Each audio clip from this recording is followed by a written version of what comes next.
ಎಲ್ರಿಗೂ ನಮಸ್ಕಾರ. ನಮ್ಮನೆ ಅಡುಗೆ ಚಾನಲ್ಗೆ ನಿಮ್ಮೆಲ್ರಿಗೂ ಸ್ವಾಗತ. ಬೆಳಗಿನ ತಿಂಡಿಗೆ ಒನ್ ಆಫ್ ದ ಹೆಲ್ತಿಯೆಸ್ಟ್ ಬ್ರೇಕ್ಫಾಸ್ಟ್ ಅಂದರೆ ಇಡ್ಲಿ ತುಂಬ ಸಾಫ್ಟಾಗಿ ಮತ್ತು ಟೇಸ್ಟಿಯಾಗಿ ಹೇಗೆ ಮಾಡೋದು ಅಂತ ತೋರಿಸ್ಕೊಡ್ತಾ ಇದ್ದೀನಿ. ನನ್ನ ಚಾನಲ್ ಇನ್ನೂ ಸಬ್ಸ್ಕ್ರೈಬ್ ಮಾಡ್ಕೊಂಡಿಲ್ಲ ಅಂದರೆ ಪ್ಲೀಸ್ ಸಬ್ಸ್ಕ್ರೈಬ್ ಮಾಡ್ಕೊಳ್ಳಿ, ಹಾಗೆ ಒಂದು ಲೈಕ್ ಕೊಡಿ. ಇಡ್ಲಿ ಹೇಗೆ ಮಾಡೋದು ಅಂತ ನೋಡೋಣ. ಮೊದಲು ಒಂದು ಮಿಕ್ಸಿಂಗ್ ಬೌಲ್ ತೊಗೊಂಡು ಅದಕ್ಕೆ ಇಡ್ಲಿ ಅಕ್ಕಿ 1 ಕಪ್ಪಷ್ಟು ತೊಗೊಳ್ಳಿ. ನಂತರ ಒಂದು 1/4 ಟೇಬಲ್ ಸ್ಪೂನು ಮೆಂತೆ, ಯಾವ ಕಪ್ಪಲ್ಲಿ ಇಡ್ಲಿ ಅಕ್ಕಿ ಹಾಕಿರ್ತೀರೋ ಅದೇ ಕಪ್ ಅಳತೆಯಲ್ಲಿ ಒಂದು ಅರ್ಧ ಕಪ್ಪಷ್ಟು ಉದ್ದಿನಬೇಳೆ ಮತ್ತು ಒಂದು 3/4 ಕಪ್ಪಷ್ಟು ಕುಸಲಕ್ಕಿ ಎಲ್ಲನೂ ತೊಗೊಂಡು ನೀಟಾಗಿ 1-2-3 ಸತಿ ತೊಳೆದುಬಿಟ್ಟು ಅಕ್ಕಿ ಎಲ್ಲ ಮುಳುಗೋದಷ್ಟು ನೀರು ಹಾಕಿಬಿಟ್ಟು ಒಂದು 4-5 ಅವರು ನೆನೆಯಕ್ಕೆ ಬಿಡಿ. ನಂತರ ಒಂದು ಮಿಕ್ಸಿ ಜಾರ್ ತೊಗೊಂಡು ನೆಂದಿರೋ ಅಂಥ ಅಕ್ಕಿ ಎಲ್ಲನೂ ಹಾಕಿಬಿಟ್ಟು ಫೈನ್ ಪೇಸ್ಟ್ ಮಾಡ್ಕೊಳ್ಳಿ. ಇಡ್ಲಿ ಅದಕ್ಕೆ ಸ್ವಲ್ಪ ಗಟ್ಟಿಯಾಗೇ ಮಾಡ್ಕೊಳ್ಳಿ, ತೀರಾ ನೀರು ಹಾಕಿ ತೆಳ್ಳಗೆ ಮಾಡ್ಕೊಬೇಡಿ. ಎಲ್ಲನೂ ಗ್ರೈಂಡ್ ಮಾಡಿಕೊಂಡು ಒಂದು ಪಾತ್ರೆಗೆ ಹಾಕ್ಕೊಂಡು ಮಾರನೇ ದಿವಸ ಬೆಳಗ್ಗೆ ಅಷ್ಟೊತ್ತಿಗೆ ಚೆನ್ನಾಗಿ ಫರ್ಮೆಂಟೇಟ್ ಆಗಿರುತ್ತೆ.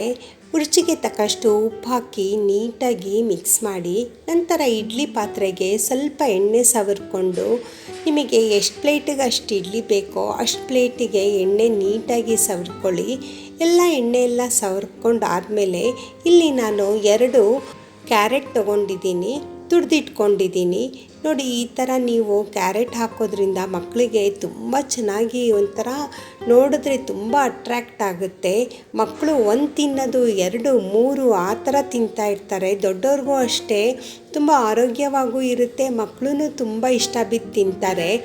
ಈ ಥರ ಸ್ವಲ್ಪ ಮಧ್ಯ ಕೊತ್ತಂಬರಿ ಸೊಪ್ಪು ಆಮೇಲೆ ಕ್ಯಾರೆಟ್ ತುರಿದಿರೋದು ಹಾಕಿಬಿಟ್ಟು ನಂತರ ಎಲ್ಲನೂ ನೀಟಾಗಿ ಕವರ್ ಆಗೋ ಥರ ಹಿಟ್ಟು ಸ್ಪ್ರೆಡ್ ಮಾಡಿ, ಈ ಥರ ನಾನು ವಿಡಿಯೋದಲ್ಲಿ ತೋರಿಸಿರೋ ಥರ ಹಿಟ್ಟೆಲ್ಲ ಕ್ಲೀನಾಗಿ ಕವರ್ ಆಗಬೇಕು. ಇದೇ ಗ್ಯಾಪಲ್ಲಿ ಯಾರೆಲ್ಲ ನೋಡ್ತಾ ಇದ್ದೀರಾ ಹಾಗೆ ಒಂದು ಲೈಕ್ ಕೊಡಿ ಮತ್ತು ನನ್ನ ಚಾನಲ್ನ ಸಬ್ಸ್ಕ್ರೈಬ್ ಮಾಡ್ಕೊಳ್ಳಿ. ಆದಷ್ಟು ನಿಮ್ಮ ಫ್ಯಾಮಿಲಿ ಫ್ರೆಂಡ್ಸಿಗೆ ಶೇರ್ ಮಾಡಿ. ಫ್ರೆಂಡ್ಸ್, ನಿಮ್ಮ ಸಪೋರ್ಟ್ ನನಗೆ ತುಂಬ ಇಂಪಾರ್ಟೆಂಟು. ಪ್ಲೀಸ್ ಸಬ್ಸ್ಕ್ರೈಬ್ ಮಾಡ್ಕೊಳ್ಳಿ. ಸಬ್ಸ್ಕ್ರೈಬ್ ಮಾಡ್ಕೊಂಡು ನೋಡಿ ನನ್ನ ರೆಸಿಪೀಸ್ ಹೆಂಗೆ ಅನಿಸುತ್ತೆ ಅಂತ ಕಮೆಂಟ್ ಮಾಡಿ. ಹಾಗೆ ಉಳಿದಿರೋ ಅಂಥ ಪ್ಲೇಟಿಗೆಲ್ಲನೂ ಹಾಕಿಬಿಟ್ಟು ನೀಟಾಗಿ ಕವರ್ ಆಗೋ ಥರ ಹಿಟ್ಟನ್ನು ಸ್ಪ್ರೆಡ್ ಮಾಡಿ.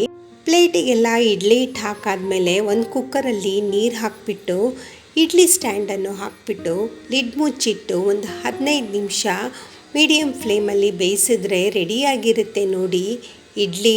ಈ ಥರ ಇಡ್ಲಿ ನೀವು ಯಾವುದೇ ಟೈಮಲ್ಲಿ ಬೇಕಾದರೂ ಮಾಡ್ಕೊಬೋದು. ಬೆಳಗ್ಗೆ ಬ್ರೇಕ್ಫಾಸ್ಟ್ ಅಂತಲೇ ಇಲ್ಲ, ಮಧ್ಯಾಹ್ನಕ್ಕೂ ಆಗುತ್ತೆ ಮತ್ತು ರಾತ್ರಿಗೂ ಆಗುತ್ತೆ. ಗೆಸ್ಟ್ ಬಂದಾಗ ಈ ಥರ ನೀವು ಮಾಡಿಕೊಡೋದ್ರಿಂದ ಚೆನ್ನಾಗೂ ಅನಿಸುತ್ತೆ ಮತ್ತು ಡೆಕೋರೇಟ್ ಮಾಡ್ದಂಗೂ ಇರುತ್ತೆ.